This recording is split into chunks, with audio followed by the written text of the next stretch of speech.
Bonjour à toutes et à tous. Merci de nous rejoindre en ce début d'après-midi pour cet atelier olfactif.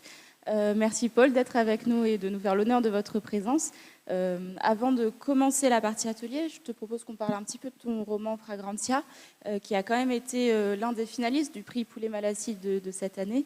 Un roman d'une grande qualité et en toute objectivité.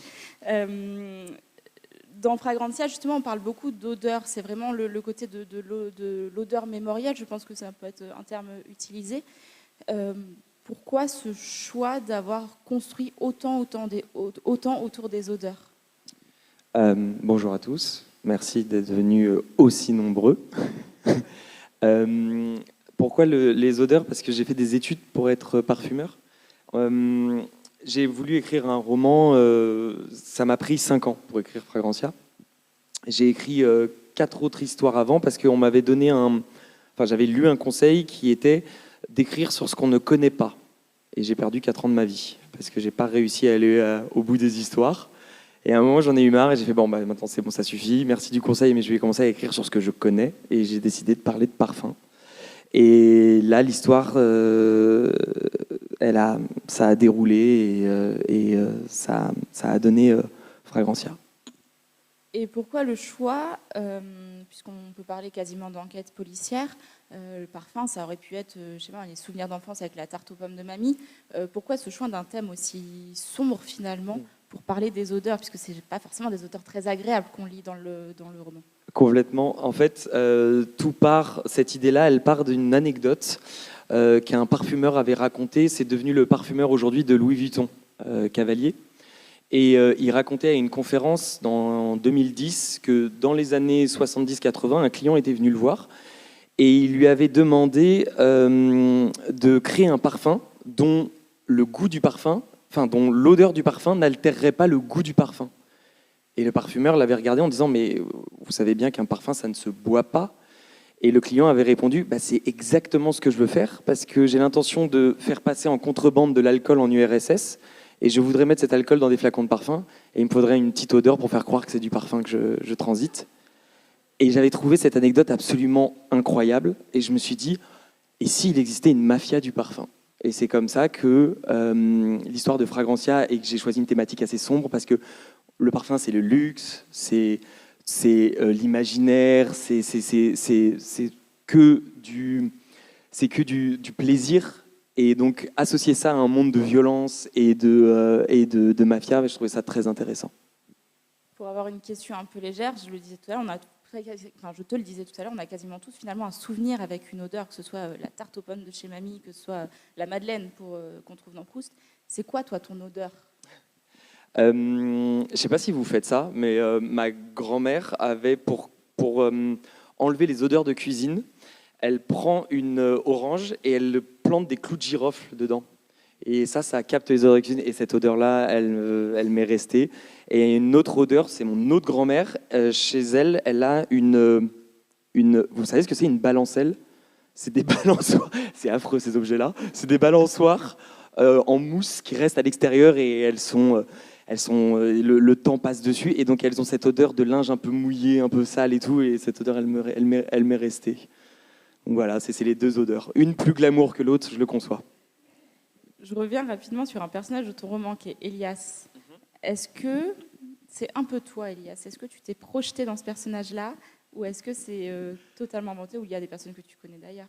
C'est assez drôle comme question parce que dans mon roman, je parle à la 3e personne et une de mes volontés, c'était de rester très loin de mes personnages. Je voulais créer...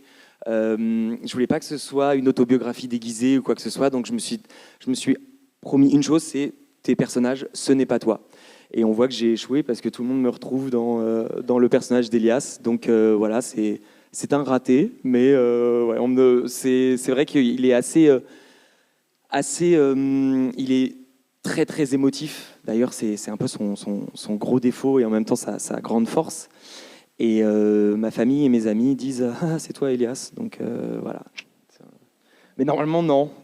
J'ai essayé pour que ce soit pas trop moi. Bon, après, pour te rassurer, il paraît que tous les grands auteurs disent on est toujours un petit peu de nous-mêmes dans le roman. Donc c'est peut-être aussi ça qui transparaît. Et comme on ne te connaît pas encore, puisque c'est ton premier roman, c'est une question qui se pose. Ouais, bah, j'essayais de ne pas être un grand auteur alors. Non, on croit en toi. Ma dernière question avant de te laisser la main pour l'atelier olfactif, c'est qu'on ne peut pas s'empêcher de faire un parallèle avec un autre grand livre autour des odeurs, le fameux Le Parfum de Patrick Suskind. Quelle inspiration, est-ce que ça a été une inspiration? Quelle inspiration et finalement quel lien avec ton livre? En fait, c'est super dur avec la fiction olfactive. C'est déjà que c'est une niche. Il y a très très peu de romans de fiction qui parlent de l'olfaction, dont le thème principal c'est l'olfaction. Parce qu'il y a plein de romans où ça met en avant des parfumeurs et tout, mais c'est souvent des histoires d'amour et tout. On ne parle pas du parfum en lui-même. Et en fait, Patrick Suskind, avec le parfum, il a verrouillé un genre. C'est-à-dire qu'on pourra écrire sur l'olfaction de la fiction autant qu'on veut. On sera obligé de graviter autour de ce colosse. Et le parfum, il est là. Et faire croire qu'il n'existe pas, ce serait à la fois tricher, mentir, trahir. Parce que, pour tout vous avouer, quand j'ai imaginé Fragrantia, au départ, je voulais qu'il y ait cette facette de manipulation olfactive. Mais Suskind l'a tellement bien fait et l'a fait avec tellement de maestria que ça allait être une redite. Donc je suis parti sur les souvenirs olfactifs parce que c'était nouveau, même si Proust, mais c'est un petit passage. Donc même si Proust en parlait, je me suis dit que allez, j'allais me frotter à Proust et pas à Suskind sur les parfums. Et oui, je reconnais que on ne peut pas ne pas penser à lui quand on écrit sur les odeurs. Et puis il y a assez peu de livres finalement qui sont entièrement construits autour des odeurs. Complètement. Sur Babelio, si on regarde dans le genre thriller, policier, c'est des centaines de milliers de références. Si on cherche en parfum, odorat, 83. Il y a 83 romans qui traitent et la plupart sont autobiographiques, c'est de la documentation. Et en fiction pure et dure, je peux dire que je pense avoir lu tout un genre. Il y en a peut-être une dizaine, une quinzaine. Moi, ce que j'ai trouvé assez impressionnant dans ton livre, c'est que tu parles avec des noms hyper barbares de trucs hyper scientifiques, et à la fin, c'est l'odeur, je sais pas moi, c'est tarte à la fraise. Ouais. Il y a quand même un truc de hyper technique, poussé, chimique, pour en fait arriver à quelque chose d'hyper sympa. C'est exactement ça. En fait, l'odorat, le parfum, c'est quelque chose d'invisible. Donc la première chose qu'on doit apprendre à faire, c'est poser des mots sur les odeurs, parce qu'il faut avoir un vocabulaire commun pour pouvoir se parler. Et donc, on doit, dans nos études, on doit apprendre à vulgariser, on doit apprendre à faciliter et à se faire comprendre. C'est la première partie, parce que on aura beau faire sentir des matières premières et dire mais tu trouves pas qu'il y a une forte odeur d'indole, à part quelques sachants, ça n'aide absolument pas. Genre, t'as vraiment mis des Xenil 6.3. Hein. Enfin, ça ne parle pas. Par contre, si on commence à parler d'herbes coupées, d'une cerise liquoreuse, tout de suite, ça convoque des choses. Et c'est ce qu'on apprend d'abord à faire à l'école, c'est parler de nos parfums. Et il y a tout un vocabulaire aujourd'hui qui est associé à des facettes et à des choses que l'on doit retrouver. Par exemple, un exemple tout bête, mais si je dis que dans un parfum, je le trouve scintillant, ça peut ne pas vouloir dire grand-chose finalement, mais ça convoque une imagerie un peu poussiéreuse, quand on voit dans les raies de lumière cette poussière qui vient scintiller, et tout de suite on pense à quelque chose d'assez sec, assez boisé, et on pense directement au cachemérant. Donc quand on parle d'un parfum scintillant, entre parfumeurs, on se dit ok, il a dosé le cachemérant dedans. Et le cachemérant est une note boisée, très cédrée. Par exemple, le cèdre, ça convoque pas grand-chose pour les gens qui n'ont pas de cèdre Virginie chez eux ou de cèdre Atlas. Par contre, si je vous dis crayon à papier, vous voyez exactement l'odeur. Et c'est l'odeur du cèdre. Et il y a ce côté, en plus, qui est très régressif parce qu'on retourne en enfance, on ressent quand on utilisait des crayons à papier et qu'on venait les tailler. Donc il faut savoir parler d'odeur. Et c'est ce que je voulais faire dans ce roman, c'est-à-dire faire un pas dans la parfumerie, mais que tout le long du roman, on soit... J'ai pas envie de dire je vous tiens par la main, mais je vous emmène avec moi sans jamais vous perdre. Et c'est le plus important. Et ça a bien fonctionné, je trouve. Merci. Et en plus, tu m'offres la transition parfaite puisque du coup, la scène est à toi, Paul. On avait promis 45 minutes, tu as 45 minutes. Ah, bon. Alors, pour le petit atelier olfactif, le petit jeu, ça va être, j'ai 3 matières premières. Donc, je vais vous faire sentir les 3 matières premières grâce à mes superbes assistantes qui sont juste là. Et je vais donc vous passer chaque matière. On va en discuter, on va voir ce que ça vous rappelle comme image, si ça vous dit des choses, les unes prises à la suite des autres. Et à la fin, je vais vous faire sentir une 4e odeur. C'est le mélange de ces 3 matières et on obtiendra une odeur que vous connaissez tous, même si les 3 matières prises les unes à la suite des autres normalement ne vous rappellera pas la 4e. Ça vous va? Et surtout, la parole est ouverte. Il n'y a pas de mauvaise réponse en parfumerie. Si vous sentez de la banane alors que c'est un cuir, c'est pas grave. Chacun a son histoire avec les odeurs. Donc, et pour le coup, ce qui est bien avec la parfumerie, c'est que c'est hyper consensuel. Ça ne fait de mal à personne. Et d'ailleurs, il ne faut pas que ça fasse mal à du monde. D'ailleurs, quand j'étais en stage de parfumerie, à chaque fois qu'on avait un jus et que il y avait L'Oréal qui attendait, il fallait leur apporter un flacon et tout, les gens nous disaient « ça va, on ne sauve pas des vies ». Et c'est vrai, le parfum, on ne sauve personne. Donc, il n'y a pas de mauvaise réponse. Donc, on va commencer avec la première matière première.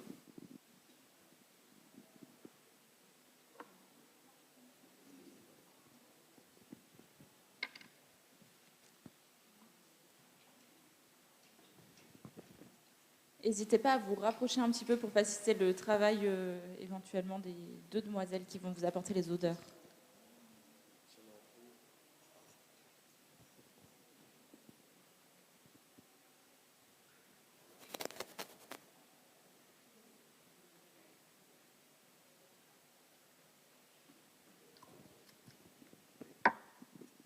Vous avez sûrement dû voir dans les parfumeries, souvent, ils vous donnent des grains de café pour venir rééquilibrer le nez.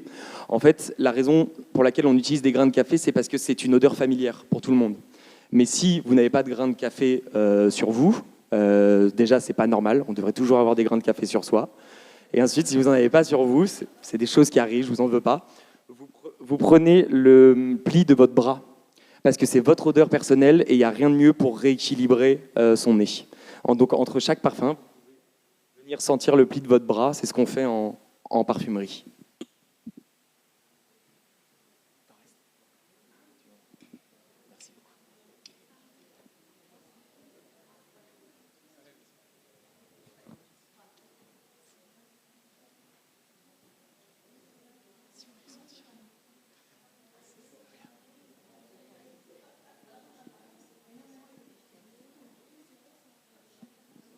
Tout le monde a une mouillette? Alors? Mais vous êtes hyper fort. Parce que non, mais souvent, d'abord c'est une note de caramel. C'est ultra. Alors il faut savoir que c'est ultra utilisé dans les arômes. C'est une odeur. Ne venez pas lécher la mouillette, mais c'est une odeur qui techniquement se mange. Et d'ailleurs, ça donne cette facette un peu aussi yaourt. Si vous regardez un petit, il y a cette côté un peu lacté yaourt. Mais oui, c'est une note de caramel et on l'utilise aussi un peu dans des notes plus fruits rouges. Des notes un peu fruits rouges, des notes de mûre notamment. Donc ça fait ce petit effet-là. Et comment ? Oui, complètement. Des notes. Alors parce qu'on va aussi utiliser. Alors ça s'appelle l'éthylmaltol. Et on va ici utiliser dans des notes assez vanillées, donc praliné, nougatine, complètement. C'est une note qu'on appelle, alors on dit des notes pralinées parce que on fait très attention à ne jamais utiliser le mot sucré en parfumerie. Maintenant, si vous dites « Ah, ce parfum, il est sucré », non. Vous dites « Ce parfum, il est praliné, ce parfum, il est nougatine, ce parfum, il a des facettes de caramel ». Ou, si vous voulez faire partie des sachants, vous dites que c'est une odeur gourmande. Voilà. Alors là, si vous allez chez Sephora et vous dites « Ah, la vie est belle, c'est gourmand », non. Alors là, c'est gagné. C'est gagné. Donc, sucré, c'est un mot prohibé en parfumerie. Gourmand, comment ? Voilà, exactement, exactement. Parce que, en plus, c'est assez hilarant parce que la raison pour laquelle on n'a pas le droit d'utiliser le mot sucré, parce que le sucre ne sent rien. Par contre, on a le droit d'utiliser le mot scintillant. Mais bon, le mot sucré, ça, c'est interdit. Bon, j'ai jamais trop compris pourquoi, mais allez savoir. Aujourd'hui, il y a un vocabulaire et il faut le respecter pour qu'on se comprenne. Donc, on parle d'un parfum gourmand. Le roi des parfums gourmands étant aujourd'hui La Vie est belle, mais à l'époque, c'était Angel de Thierry Mugler, créé en 1992, et il y a un surdosage d'éthylmaltol. Et l'odeur que vous sentez là, c'est en surdosage, et c'est cette odeur un peu ananas qu'on retrouve dans le Angel de Thierry Mugler, qui vient aussi aider. Voilà, pour la petite histoire. Et autrement, je ne vais pas m'arrêter, en fait c'est horrible, on n'est que à la première. L'éthylmaltol, comme je vous disais, peuvent servir aussi à faire refaire des notes de vanille. Et il faut savoir que la vanille, la plupart des vanilles que l'on mange ou que l'on sent, c'est de la vanille fabriquée en laboratoire. Parce qu'il y a trop de demandes sur Terre pour la vanille et pas assez de vanille, de gousses de vanille. Et il y a quelques pays comme Madagascar qui en produisent, mais ça ne suffit pas pour les besoins de la planète. Et donc, ce que les laborantins utilisent, ça s'appelle de la vanilline. Et c'est 10 à 100 fois plus concentré que la vraie vanille. Et donc, à chaque fois qu'on mange un yaourt, vous pouvez être sûr que ce n'est jamais un yaourt à la vraie vanille. C'est toujours un yaourt à la vanilline. Et nous, en parfumerie, la plupart du temps, on utilise de la vanilline. Parce qu'on ne va pas utiliser des vraies gousses de vanille pour les mettre dans des parfums, à la fois pour des questions de prix et aussi pour des questions de quantité. Quand on crée un parfum, il faut toujours avoir en tête que la matière première que l'on a utilisée pour ce parfum doit être disponible un maximum de temps. Parce que sinon, on se retrouve avec des parfums qui sortent du commerce parce qu'il n'y a plus assez de matières premières pour les produire. Donc, on veut éviter ça à tout prix, et ça, c'est le métier des sourceurs. La deuxième, odeur.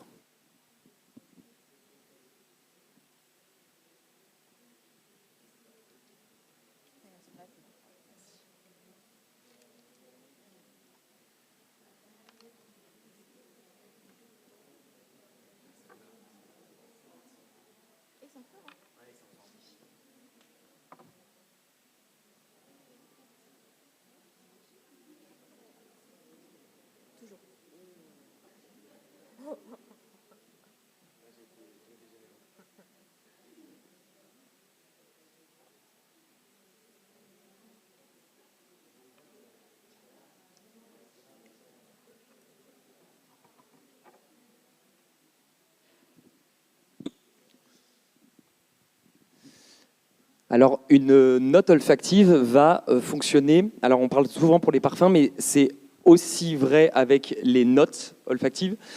Est-ce que vous êtes familier de ces notes de tête, notes de cœur, notes de fond? Alors, un parfum est construit en une espèce de pyramide. La tête, ce sont donc les notes de tête, c'est le haut de la pyramide. Et les notes de tête, ce sont les notes les plus fugaces. C'est celles qui ne durent entre quelques secondes à une dizaine de minutes maximum. Ensuite, on rentre dans les notes de cœur. Les notes de cœur, là, ce sont les notes qui vont de quelques minutes à quelques heures. Et à la fin, ce sont les notes de fond. Et les notes de fond, elles vont de quelques heures à 2-3 jours en fonction de l'intensité de votre parfum. Les notes de fond, c'est ce qu'on sent sur une écharpe le lendemain. Après avoir mis son parfum, c'est toujours très musqué, vanillé, baumé, c'est hyper agréable. Par contre, les parfumeurs, eux, travaillent principalement les notes de tête, parce qu'un parfum est choisi en 4 minutes en France. En 4 minutes, on se met d'accord sur un parfum. Donc en fait, le travail principal d'un parfumeur, c'est de faire la plus belle note de tête possible pour attirer le chaland. Et après, le fond et le cœur, les parfums se ressemblent énormément en fait finalement. C'est la tête qui vient tout changer parce que un consommateur chez Sephora va en 4 minutes choisir son parfum. Tout le monde a une mouillette?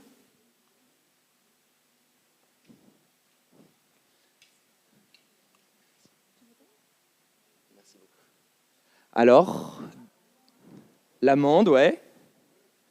Agrume un peu. Ah, j'entends. Poire? Exactement ça, poire. Ouais. On est on est dans des facettes poire, mais une poire, vous voyez, un peu fermentée, une poire qui est un peu passée et tout. On a presque, alors pardon pour cette, parce qu'en fait, le principal quand on parle d'un parfum, c'est d'emmener les personnes, les gens avec ses idées à soi, et que si la personne la sent sur la mouillette, c'est se dit mais oui, complètement, mais on a gagné parce qu'en fait on a rappelé aussi à la personne.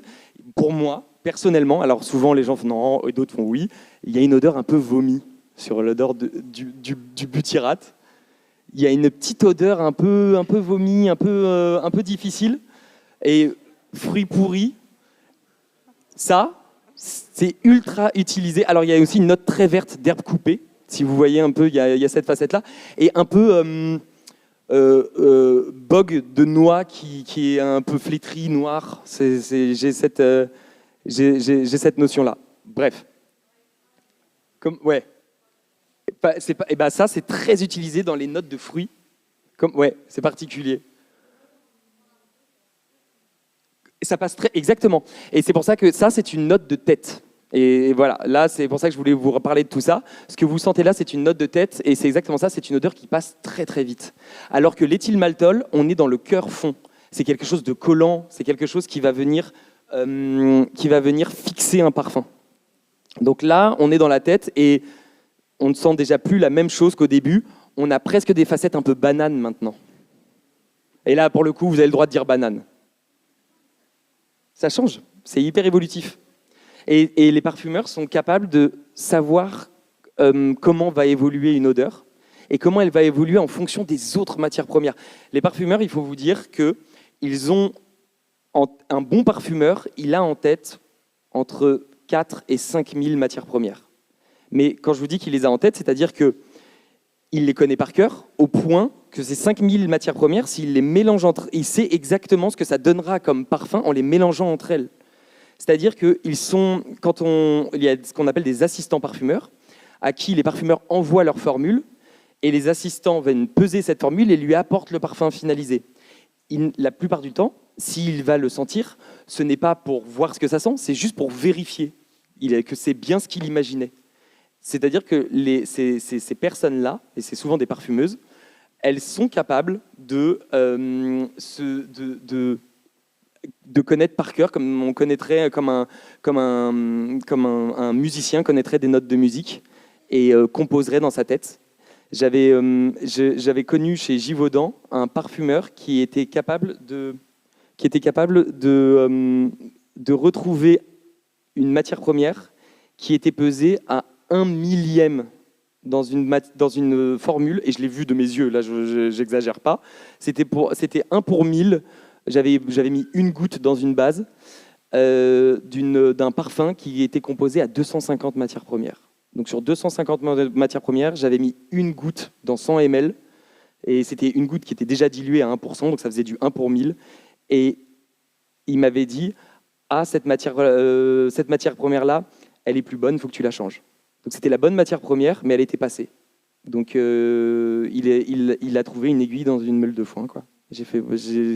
Et il me racontait qu'il avait des amis à lui qui étaient à Grasse, qui étaient capables de reconnaître une lavande, mais pas reconnaître une lavande, ça c'est de la lavande, dire dans quel champ elle avait poussé. Mais quel champ, pas quel coteau, ça c'est le champ du Garenais. À connaître une lavande. C'est quoi la différence entre deux lavandes? C'est deux lavandes. C'est juste des génies de l'olfaction. Troisième odeur.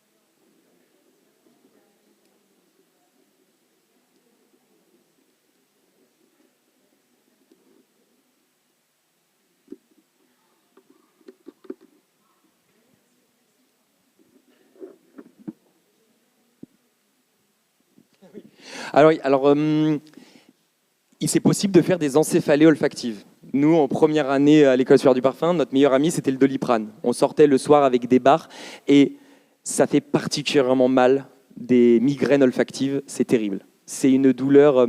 Il y a une légende qui voudrait que des anciens parfumeurs de l'ancienne génération, à force de sentir, parce que tout ce que vous sentez, c'est dilué dans l'alcool, à force de passer leur journée à sentir avec leur nez des effluves d'alcool, eh ben, on parlait de cirrhose du nez. Ils arrivaient avec une incapacité de sentir et ils se faisaient... Alors des médecins plus tard m'ont dit que ça voulait rien dire cirrhose du nez, donc voilà, je préfère vous prévenir. Mais on parlait de... En fait, à force de sentir, ils en arrivaient à perdre le sens de l'odorat, à la Beethoven, et c'est des parfumeurs vieille génération. Tout le monde a une touche? Comment? Il y a une note un peu amendée, ça peut servir, oui, complètement. Merci beaucoup.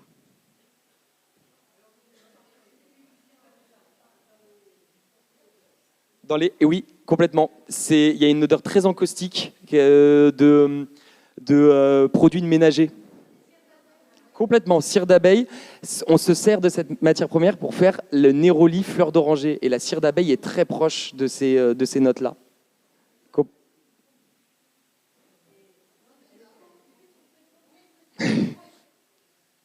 Non, il y a une note très encaustique pour le coup. C'est Oui, ça, mais ça, ce n'est qu'une note de cœur. C'est pas une note de fond. Cette note de cœur, donc elle a ses facettes, oui, donc très encaustique, mielée, cire d'abeille, néroli. On s'en sert énormément pour refaire des notes de fleurs blanches, jasmin, ylang-ylang, des notes de lys. Et pour les Américains, ceci est l'odeur du raisin. Voilà. Et peut-être que vous avez déjà acheté un dentifrice qui a ce goût-là. Ça s'appelle de l'antranilate de méthyle. Et l'antranilate de méthyle est aussi un arôme alimentaire et que l'on va retrouver dans le dentifrice. Donc aux États-Unis, j'étais en Italie il y a 3 semaines. Pour eux, c'est l'odeur du dentifrice. Tous les dentifrices ont cette odeur-là. Enfin, beaucoup de dentifrices ont cette odeur-là. Et d'ailleurs, il y a une note un peu eucalyptus, un peu mentholée. Comment ? Oui, mais de toute façon, c'est dès qu'on est dans la parfumerie home care, body care, c'est complètement à propos parce que l'antranilate de méthyle est une matière première qui ne coûte pas cher du tout. Si vous voulez qu'on parle un peu chiffres, une essence de rose, on est à 15 000 € le kilo. Et une l'iris, comme il faut 3 ans pour la produire, et on se retrouve avec du beurre d'iris, parce que l'iris est un rhizome de la famille des carottes. Donc l'iris, on est dans 30-35 000 € le kilo.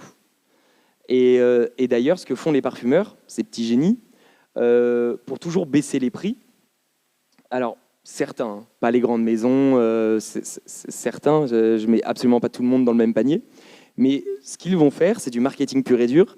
Ils vont dire, mon parfum, il y a des notes de rose centifolia, ou des notes d'iris, il y a une note d'absolu d'iris. Enfin, il n'y a pas vraiment d'absolu d'iris, donc de concrète d'iris. Et ce qu'ils font, c'est qu'ils vont mettre une infime touche d'iris pour ne pas faire mentir le claim, et à côté de ça, ils vont blinder de graines de carotte. Donc comme ça, ils peuvent dire, il y a de la vraie iris dans mon parfum, mais en fait, c'est une odeur de graines de carotte principalement. Et ça aide les marketeurs à dire, ah, il y a de la graine de carotte, donc il y a de l'iris, donc c'est un claim marketing pour que ce soit plus vendeur et augmenter les prix. Alors que il y en a, mais c'est quand même anecdotique. Donc ça, c'est des choses qui arrivent. Dans un autre contexte, pour vous donner un ordre d'idée, pour faire une moyenne, quand vous allez chez Sephora, quand vous achetez un parfum, ce qui vous intéresse, c'est l'odeur, c'est le jus, on va dire, c'est le liquide. Allez, au pire, vous repartez avec un tupperware et on vous verse le liquide dans le tupperware. Est-ce que vous savez combien coûte ce liquide quand vous achetez votre parfum? 100 €. Juste pour jouer à 5 €, 10 €. Sur 100 €, ce qui vous intéresse, c'est-à-dire l'odeur, ça vous coûte 30 centimes. Le reste part pour... C'est comme tout, hein, mais c'est juste pour vous donner les coefficients.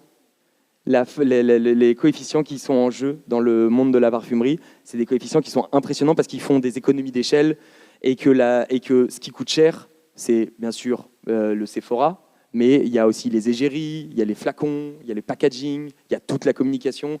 Je ne vous apprendrai rien là-dessus, mais voilà, c'est juste pour vous remettre en perspective que le parfum en lui-même coûte dans les 30 centimes. Maintenant, avec toutes ces odeurs, ces 3 odeurs qu'on a senties, on les a mélangées, un ami parfumeur les a mélangées, et je vais vous proposer ce qu'on appelle une base, c'est-à-dire que c'est un accord. Ah oui, en parfumerie, l'odorat est un comment dire, est un art, c'est pas vraiment un art, mais en tout cas, ça n'est pas considéré comme tel, mais c'est un artisanat pauvre. Donc, on est obligé de voler le vocabulaire des autres. Donc, et la musique, on a tout piqué. Donc, on parle de touche, les parfumeurs travaillent sur un orga parfum, il y a des accords, il y a des notes, bref, on formule. Donc, il y a on a piqué beaucoup de vocabulaire d'ailleurs. Et donc, je vais vous présenter une base.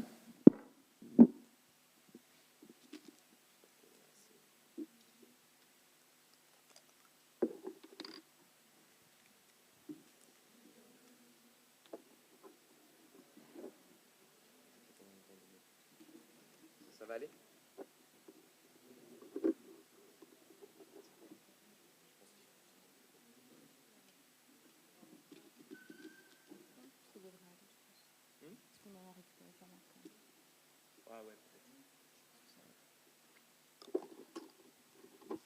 Et je me posais une question pendant qu'il distribue.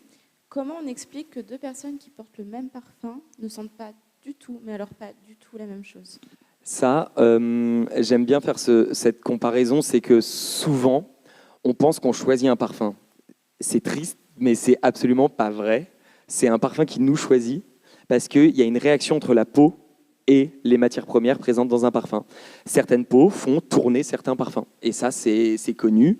Donc, le parfum, c'est un consentement mutuel entre la personne qui le porte et le parfum lui-même.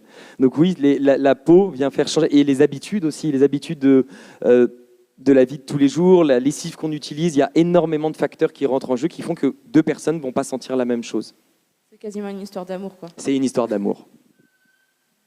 Et c'est pour ça qu'il y a beaucoup de fidélité en parfum. Il y a les personnes gardent 30, 40, 50 ans un parfum.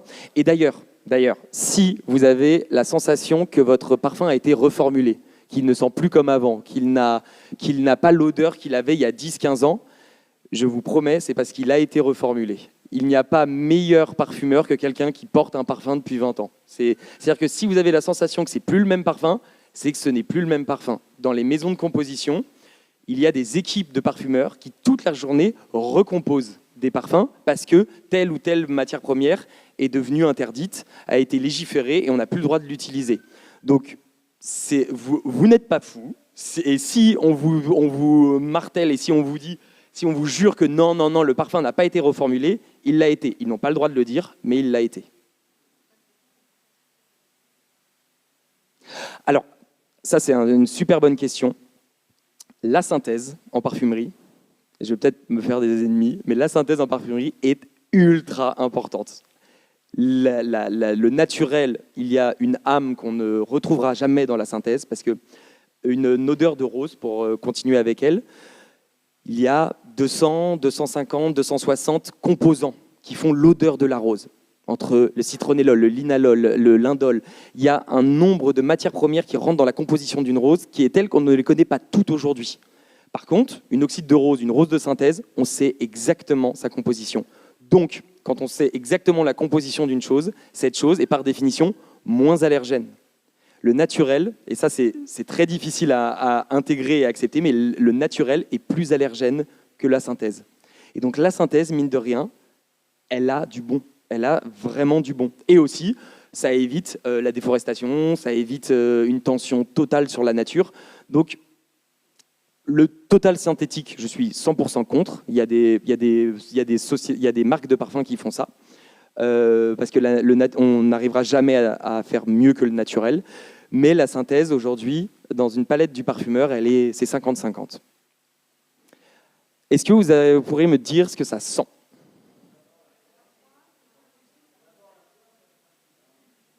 Poire.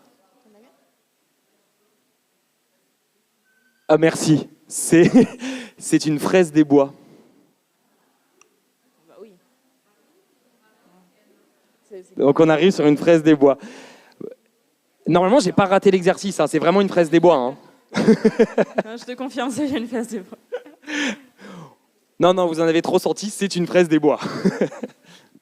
Oui, bah c'est l'idée un peu fraise des bois avec donc des notes de caramel, des notes de poire, des notes de un peu d'antranilate de méthyle qui vont donner ces facettes dentifrice. Et ylang ylang, on a une note de fraise des bois. Donc voilà. Oui.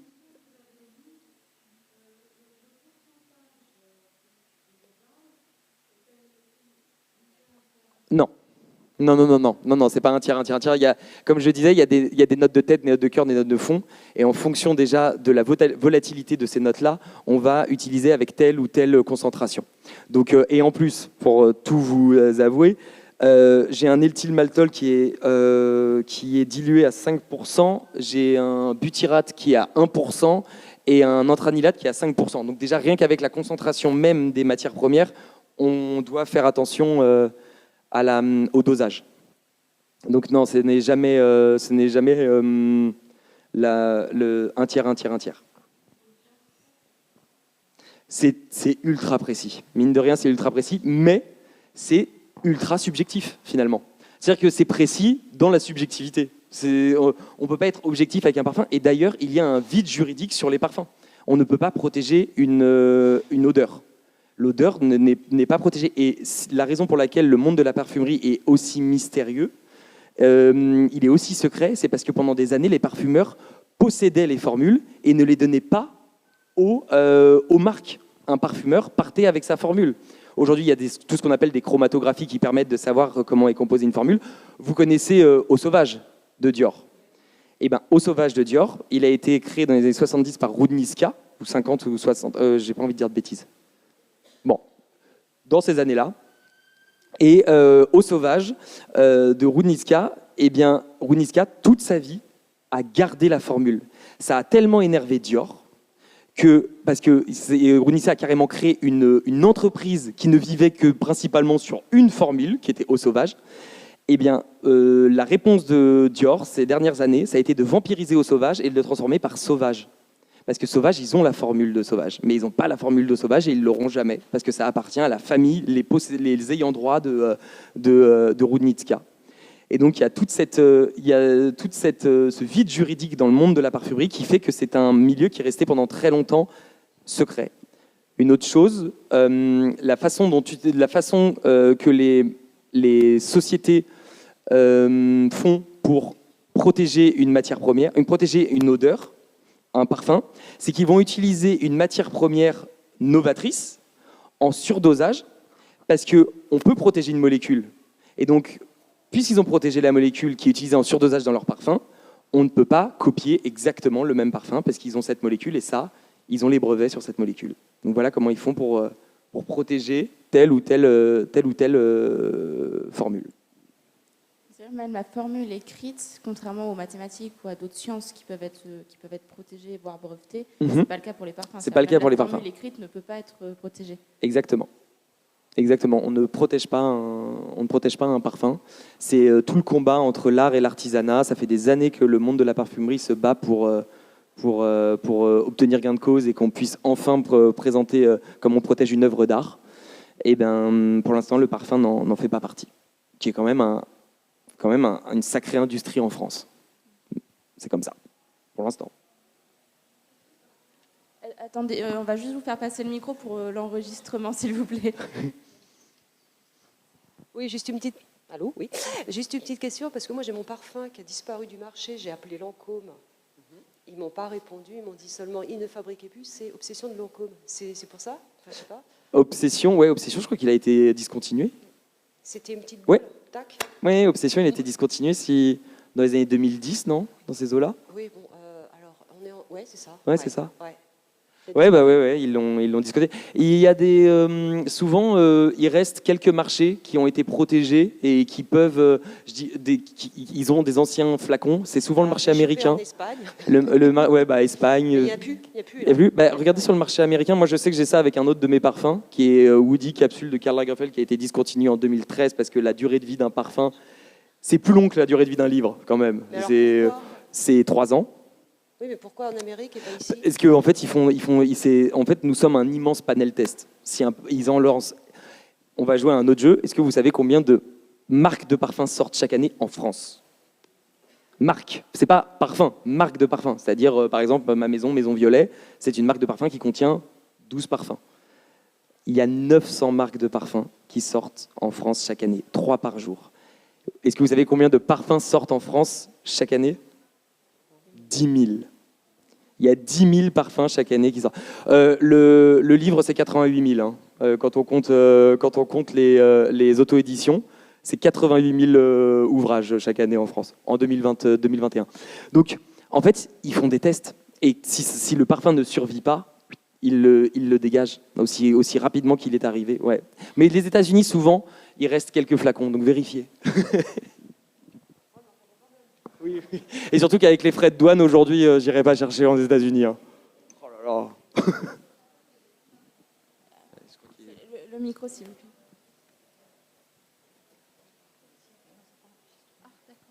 Non, je disais qu'il y a des parfums qu'on ne trouve plus en France et Oui. on les trouve effectivement Dans d'autres pays. dans d'autres pays. Oui, complètement. Donc, oui, parce que ça dépend ils du sont marché. pas commercialisés ici.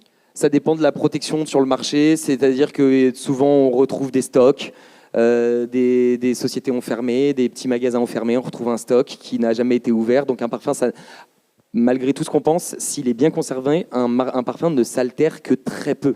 Il faut des soixantaines d'années pour altérer un parfum. D'ailleurs, il y a tout un pan de la parfumerie. Donc il y a la parfumerie sélective, Marionneau, Sephora et consorts. Et il y a la parfumerie de niche, Maison Violet par exemple est une parfumerie de niche, et il y a la parfumerie vintage. Et d'ailleurs, la parfumerie vintage, c'est-à-dire qu'il faut racheter des parfums avant reformulation, parfums des années 70, 80, 90, et ne porter que ça. Et d'ailleurs, si vous portez un vintage et qu'on vous dit « Ah, votre parfum, ils sont trop bons, c'est quoi ?» Et bien vous devez répondre « VBS, vintage, bien sûr ». Voilà, c'est un autre... je vous donne un autre petit tips comme ça, voilà. Un autre conseil. C'est particulier, effectivement. Oui. C'est un parfum de Armani, je le trouve qu'en Espagne. Bah ouais, c'est ça. Alors aussi, il y a des parfums qui sont régionaux. On ne sort des parfums que en fonction de certaines régions. Voilà, c'est des choses aussi qui se font parce que les goûts en parfumerie sont très, très différents d'un pays à l'autre. Parce que il n'y a pas de genre en parfumerie. Je sais qu'il y a tout un mouvement, de non-genre un peu dans tous les secteurs, mais en tout cas, s'il y en a un où c'est bien vrai, c'est la parfumerie. Il n'y a pas de genre en parfumerie, ce ne sont que des conventions culturelles. C'est-à-dire que vous allez dans un pays arabe, la rose est ultra masculine. Une odeur de rose, les hommes portent les roses et c'est vu comme un signe viril. En Occident, une rose, c'est féminin. C'est juste culturel. Donc voilà, au moins sur le parfum, c'est non-genré. Voilà, déjà.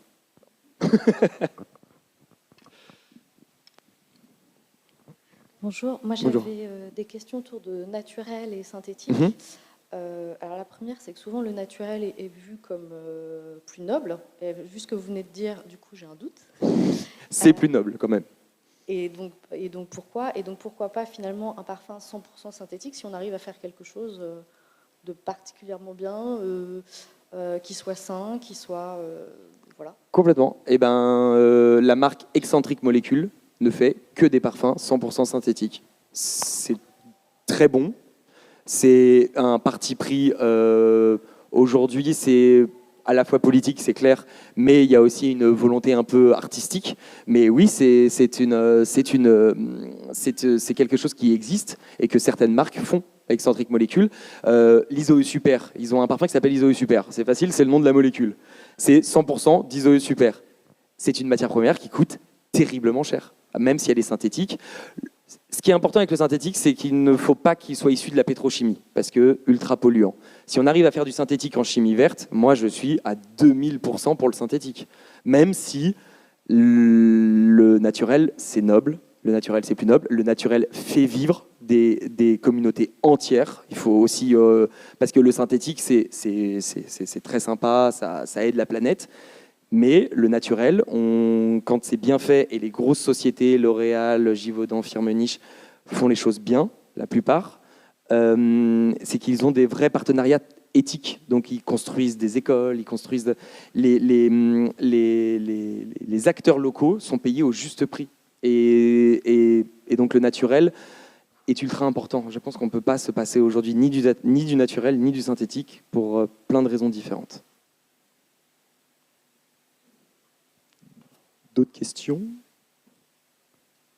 J'en poserai une dernière peut-être du coup. Je suppose que tous les parfums ne sont pas de la même qualité, toutes les maisons ne travaillent pas de la même manière. Est-ce que tu as quelques conseils pour nous en tant qu'usagers pour choisir un parfum ou choisir une maison ? Alors, vous savez quoi ? C'est terrible, j'espère qu'on n'est pas enregistré. Non,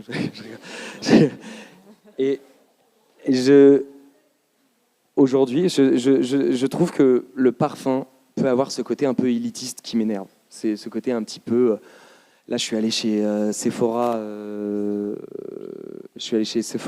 Avant-hier. Je voulais prendre eau d'orange verte d'Hermès. À l'époque, et je n'ai que 33 ans, à l'époque, eau d'orange verte, c'était 70 € les 100 ml. Ça va pour une Cologne. C'est cher, c'est du Hermès. 70 € aujourd'hui. C'est 135 € le flacon de 100 ml, ça n'a pas bougé. Et c'est même moins qualitatif qu'il y a 20 ans. Donc, ça m'horripile que les prix partent ça part absolument de n'importe où. Et aujourd'hui, je vous le dis, Adopt, vous voyez la marque Adopt de parfum ? Adopt fait des bons parfums. Voilà, c'est 10 balles les 50 ml. Ils font des parfums qui sont fabriqués en France. Ce qui est très, très discutable, c'est qu'ils reprennent les formules de tous les grands. Donc ça, c'est la partie que j'aime beaucoup moins. Mais en termes de qualité, Adopt, on s'amuse avec mes associés à faire on s'amuse à faire des blind tests. Donc on sent les parfums et on se dit, est-ce que ça c'est du sélectif, c'est de la niche ou du mass market. Mass market, c'est acheter ça, c'est Super U, Intermarché, au rayon parfumerie. Eh bien, Adopt, 2 fois sur 3, on se fait avoir. Ça en dit tout. Donc, ce n'est pas... c'est bien parce que c'est français. C'est pour ça que je parle d'Adopt principalement. Parce que après, les faux qui viennent d'autres pays, la Turquie et d'autres, ils ne respectent pas les normes européennes. Donc ça, je vous dis non. Mais Adopt, pour de l'entrée de gamme, c'est très bien. Donc, à un moment, s'ils arrêtent leur folie de toujours faire dépenser proposer leur parfum à des sommes faramineuses, moi, je continuerai de dire, il y a aussi moyen de se parfumer à moins cher et c'est presque aussi bien, quoi. Je crois que ce sera le mot de la fin. On me fait signe que ça va se terminer. Merci beaucoup, Paul, pour cet atelier passionnant et merci d'être venu avec nous. Merci.